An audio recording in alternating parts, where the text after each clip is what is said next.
somewhere to literally have a job and to play. Korn Ferry Tour is as close as you can get to the PGA Tour.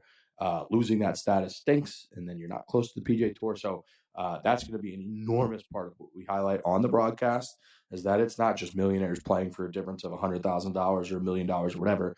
These are guys playing for their goddamn careers. So it'll be fun to talk to Alistair and kind of go through what it's been like this whole first eight events, first couple of months of the year. He's about to embark upon, I believe, 7 straight weeks that he's going to be playing out there on tour.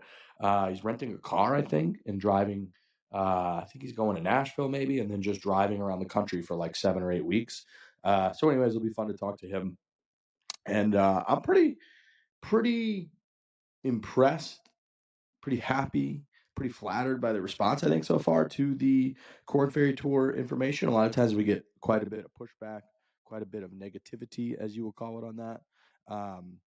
In this case, we've been pretty universally positive, which I think makes sense. Obviously, this is just, it's good for golf. Currently, there's basically no Korn Ferry Tour broadcasting going on, and now there's just going to be. So unless we're worse than no coverage, then this is just an added benefit. It's possible. We definitely could be worse than no coverage, but I don't think that we will be. I think that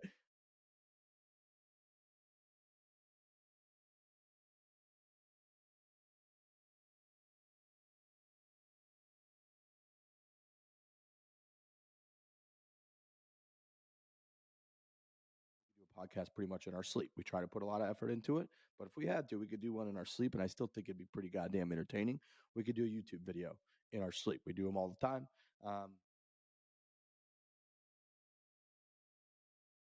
Whole team of 10 or 15 people. They do a phenomenal job. We don't know if we can put on a golf broadcast. We've just never done that before. So anytime you're doing something completely brand new, where there's going to be a lot of eyeballs on it, where you've got golf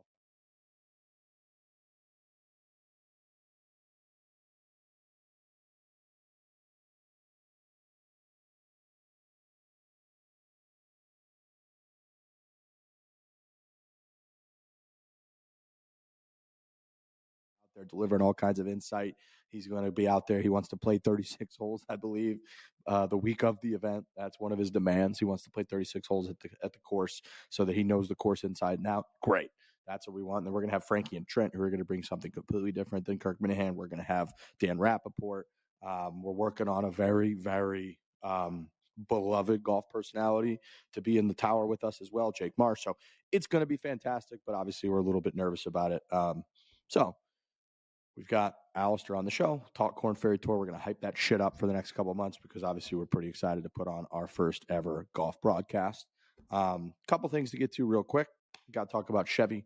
I did mention at the top that we're presented by Barstool Sports for the entire year. We're sponsored by our title sponsor, our go-to, which is Chevy, the all-new Chevy Silverado EV. This thing's all electric.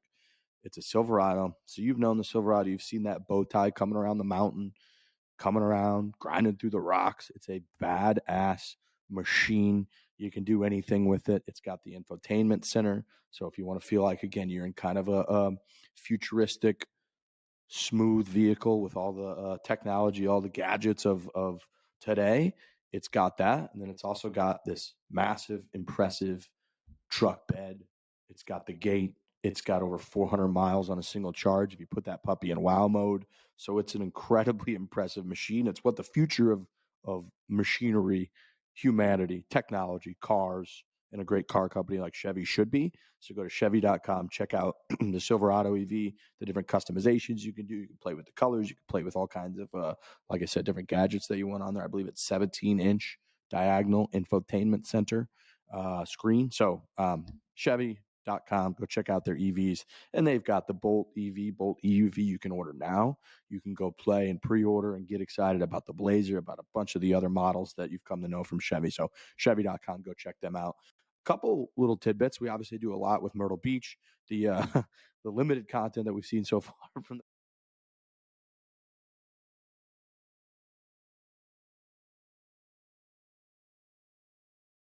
put you right on a plane to the PGA Tour right from there. We'll get you a plane. You're getting me a plane? If you win 3 in a row, we might have to. You'll be on it with us. Can I get that in writing? No. And the podcast means nothing.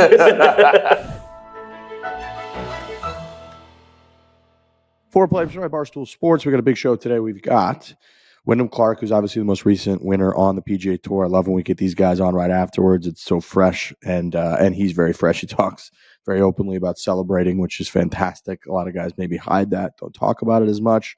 Wyndham talks about how Sunday night they celebrated, tonight, which is Wednesday night, they're celebrating at a local watering hole we like to call Isabella's Kitchen. I'll be there for that. So fantastic, about 30 minutes. Big shout out to Dan, who just keeps getting us winner after winner. And yeah, Wyndham Clark wins for the first time. Life-changing stuff, emotional stuff. He's gone through all kinds of things, gone through some mental changes, efforts to kind of mentally be tougher, stronger, more solid coming down the stretch.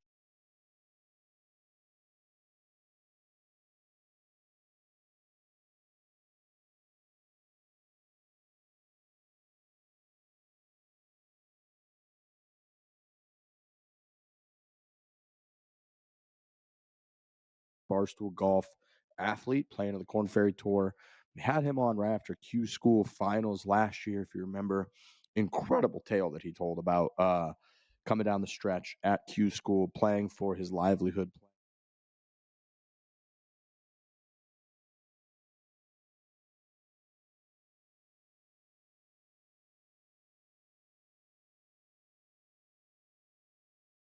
In spring and trying to save up money so that he can try his luck again at Q School or go to Canada or Monday qualify into events.